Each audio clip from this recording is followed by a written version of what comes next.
Hi. കുറച്ച് വൈകിട്ടാണെങ്കിലും കല്യാണം കഴിഞ്ഞു എന്നൊക്കെ അറിഞ്ഞു. ഹണിമൂണിന് പോകുമ്പോ ഫോട്ടോഗ്രാഫറിന്റെ കൂടെ വേണ്ടേ? ഞാനില്ലേ? കല്യാണം കഴിഞ്ഞൊക്കെ ഓ നാട്ടുകാര് പറഞ്ഞറിഞ്ഞാണോ അല്ലേ? ഹണിമൂണിന് പോകുന്ന താനെങ്ങനെ അറിഞ്ഞു?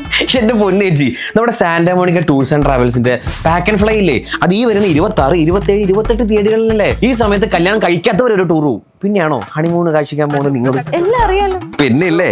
അപ്പൊ അങ്ങനെ നിങ്ങൾ ടൂർ പോകുമ്പോ ഒരു ഫോട്ടോഗ്രാഫർ കൂടെ ഉള്ളത് നല്ലതല്ലേ? പക്ഷെ അറിയുമ്പോ എല്ലാം അറിയണ്ടേ? എടോ, ഇന്റർനാഷണലും ഡൊമസ്റ്റിക്കും ട്രിപ്പ് കപ്പിൾസ് പോകുമ്പോ സാന്റാമോണിക്ക അറേഞ്ച് ചെയ്യുന്ന ഫ്രീ ഫോട്ടോഷൂട്ട് ഉണ്ട് അവർക്ക്. ആണോ?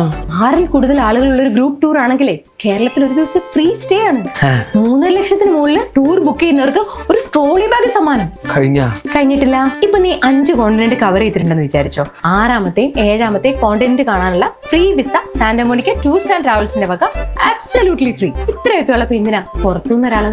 അപ്പോ നമ്മുടെ ആവശ്യമൊന്നും ഇല്ലല്ലേ? ഇല്ല. അതൊക്കെ പോട്ടെ, തന്റെ അച്ഛന്റെ പേരെന്താ? ഡാഡിയുടെ പേര് രവി, ഫോട്ടോഗ്രാഫറാണ്. അറിയോ? ഒരു അംബിക കുരുവിള ദമ്പതികളെ അറിയാവോ? അംബിക കുരുവിള? അറിയാം. അത് ഡാഡിയുടെ ക്ലയൻസ് ആണ്. ഇപ്പോഴും വിളിക്കും. ഭയങ്കര ഫ്രണ്ട്സ് ആണെന്ന് തോന്നുന്നു. അപ്പൊ തന്നെ ഫോൺ എടുത്ത് വെളിയിലേക്ക് പോണ കാണാം. എന്താണോ അവരുടെ മോളാ? അയ്യോ, അച്ഛനെ വിളിക്കണ്ട, അവരുടെ എഡിറ്റിംഗ് നടന്നുകൊണ്ടിരിക്കുക. കല്യാണ ഫോട്ടോ കാണിച്ചു.